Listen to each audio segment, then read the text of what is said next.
and welcome back to a brand new episode with Sam Larson Studio, and today we're going to be talking about aliens.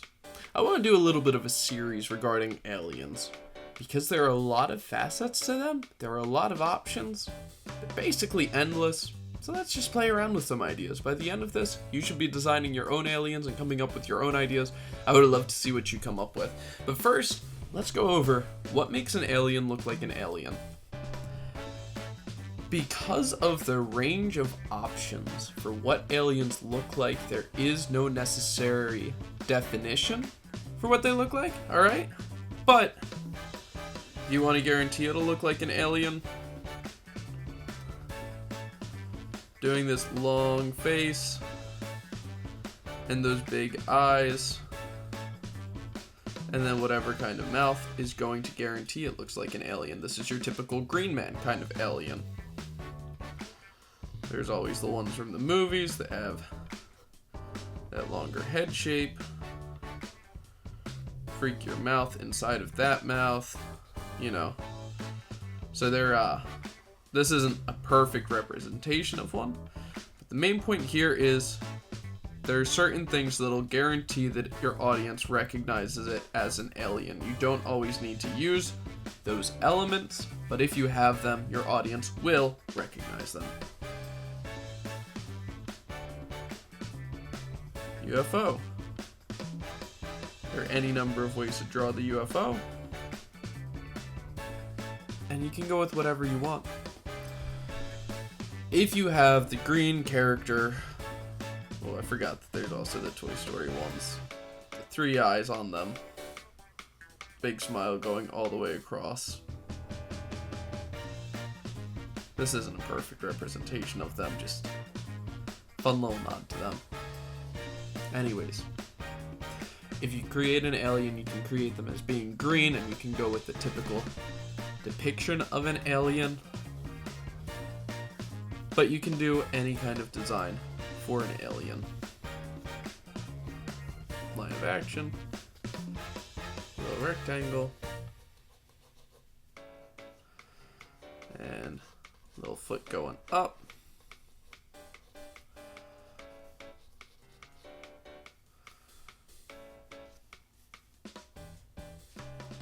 Can do any number of fingers, toes. You can give them shoes. You don't have to give them shoes. You can give them a space suit if you want to give them a space suit.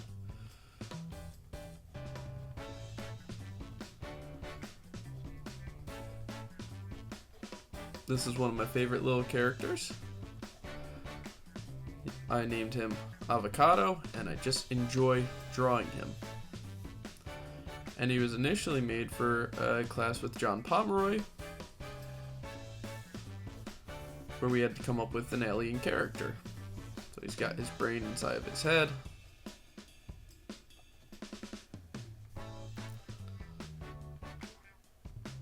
For a brain, you just get to draw kind of squigglies in a maze, and people will figure out it's a brain.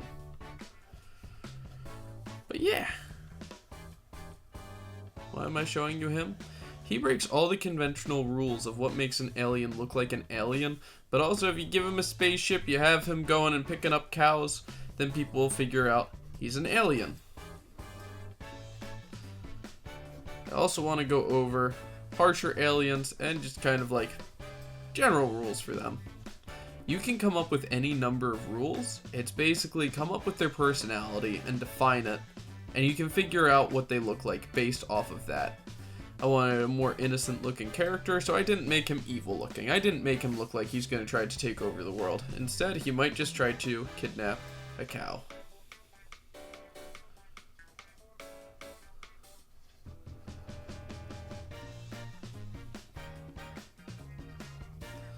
I haven't drawn a cow quite like this before, so I don't really know what I'm doing yet.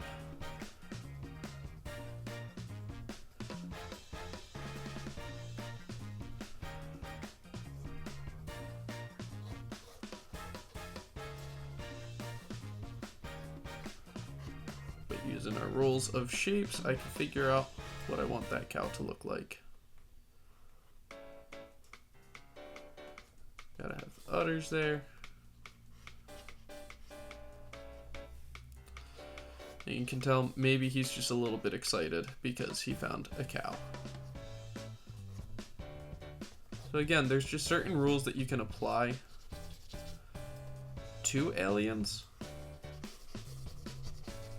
Anything that's associated with them, futuristic technology, green character, spaceships, UFOs.